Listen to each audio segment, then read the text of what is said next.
So welcome everyone to this 10-minute training about leading a business while managing depression. I'm Irene and I have a question.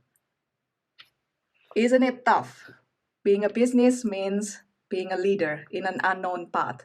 You make critical decisions every day that involves other people, and you may face overwhelm. Even at your best, there's bound to be something that doesn't work out. And if your mental health suffers, things could really unravel into survival mode. I know that pain. So 4 years ago, I was just starting out as a business owner. Not only was I super stressed out, I was beating myself up too. So some weeks I felt almost okay, but then something didn't work out, a project fell through, and I was devastated over and over again. My business and my health were at risk, and I was afraid my depression would come back. So how did I manage my depressive emotions and uplift my self-talk and be confident in my business? Well, it came down to the practices from mindfulness and dance movement therapy, which has helped me to reconnect my body and my mind. I'm Irene, mental wellness coach and body-mind psychotherapist. Personally, I have lived experience of clinical depression, and it has led me to a life and career makeover. I had a brief career in software development and a doctor's degree in design engineering when I retrained to become a dance movement therapist. And driven by my own struggle to get the right support, eventually I started my coaching business. And since then, I've helped hundreds of professionals to understand their own mind and emotions and also their personal journey in self-growth. I'm proud that my clients take charge in their life, both personal and professional, and they move from feeling stuck, invisible, and depressed to confident, growing, and daring. And they are excited about the future. So, are you ready to see how this works in action? I will share a story about Emma. So, my client Emma is a transformational coach, and she's also a leader in her community of women entrepreneurs. She had been struggling with emotional roller coaster. She is smart and high functioning, but inside struggled with despair, hopeless feelings, and depressive feelings. And it had been affecting her physical health too, with autoimmune disease that had been going on since her youth. At the root of this struggle is buried emotions of shame and anger and unresolved trauma. Emma was in near constant survival mode, and this despite knowing intellectually what she needs for healing. And then she started working with me in a creative, embodied way. So we started with observing the breath. This simple step allowed her to arrive in the here and the now, and to stop running in her mind and to be in her body. As a leader and a coach, Emma served her clients by listening and supporting them. The negative self-talk when she's down and depressed was demotivating and limiting her capacity.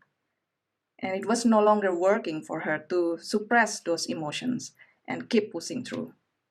What she needed was to start listening to herself. So even though being still and observing the breath was unpleasant at first, she learned that this is how she can start to feel. And feelings are feedback from her body and mind, and they are key to understanding her deeper needs and to resolving her survival mode. And it's really about being present with her body as an anchor. So what happened next? Emma gradually felt centered, collected, like she had solid ground under her. She was more in control of her emotions, and she got her negative self-talk out of the way and become more confident. Her autoimmune disease also calmed down, and she finally faced shame and anger from her trauma, and that helped her break through her fear of being visible in her business. She knew healing and growing a business is an ongoing journey, and the ups and downs are always there, but even when things are tough, you must still feel empowered and supported and invincible. So what would an outcome like that mean for you?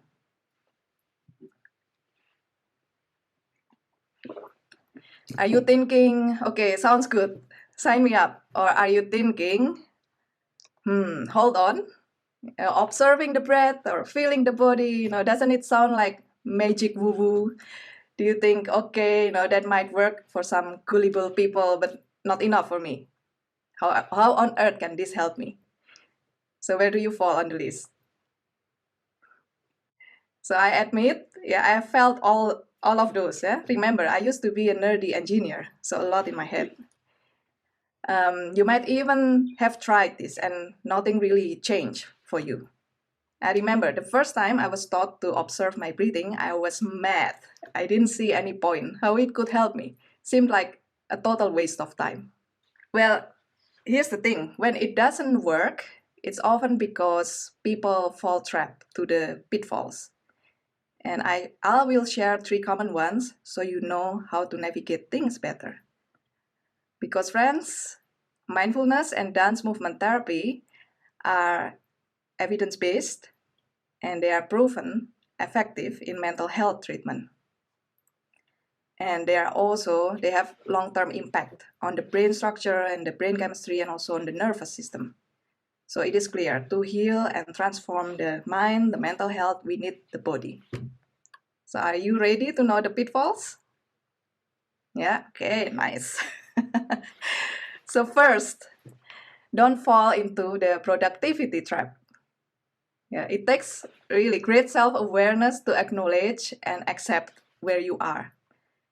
If you skip this acceptance phase and rush into fixing mode, whatever you do is not going to be sustainable because you would tend to set unrealistic goals. And then you get super frustrated when there's a setback. So I've got news. We are never done. You are never done. Yes, it gets better, and yes, it's a lifelong process as well. So give yourself a favor by developing self-kindness and compassion to yourself. At the end of this training, I have an action book that you can download to help you with this. Second, don't rely on shortcuts or quick fixes or silver bullet. Okay, I'm aware some things can solve your pain right now. But beware, some of these things are more like a crutch or a band-aid. So it's supposed to help you only as long as you need it. So in the bigger picture, what helps is all the little and big things that you do.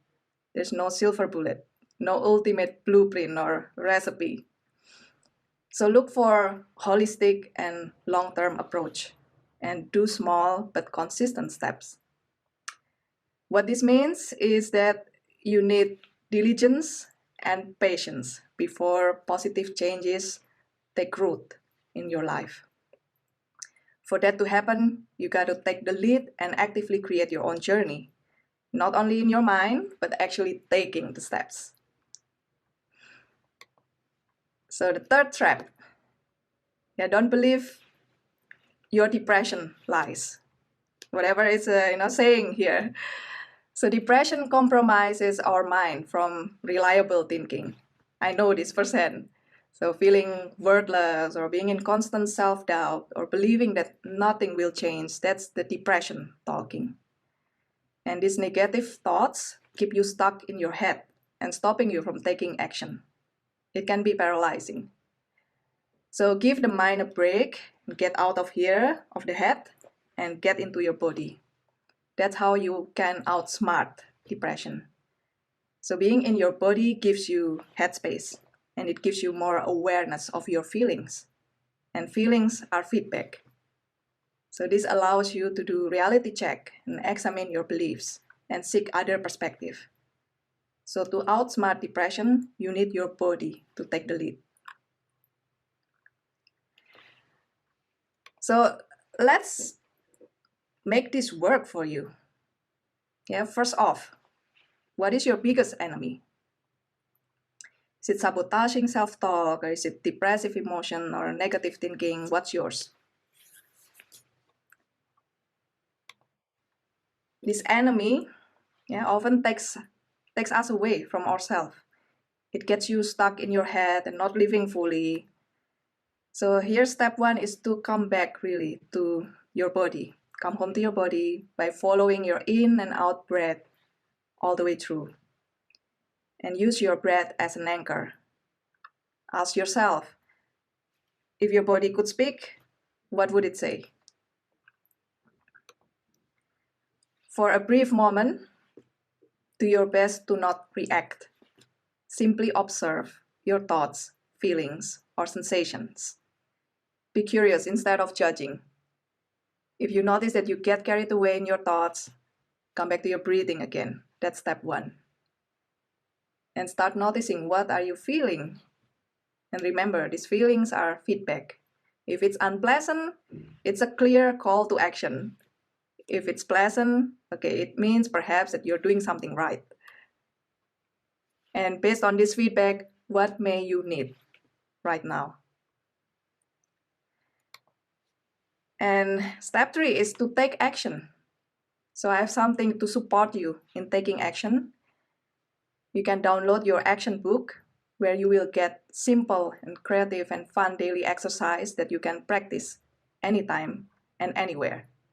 Click the link in the chat. I will see if I can put this in the chat right now. Yeah, so if you know that you'll need support, use the link to book a complimentary strategy call. And I do these calls 3 times per week and they fill up fast. So the link is in the chat right now and you can do this.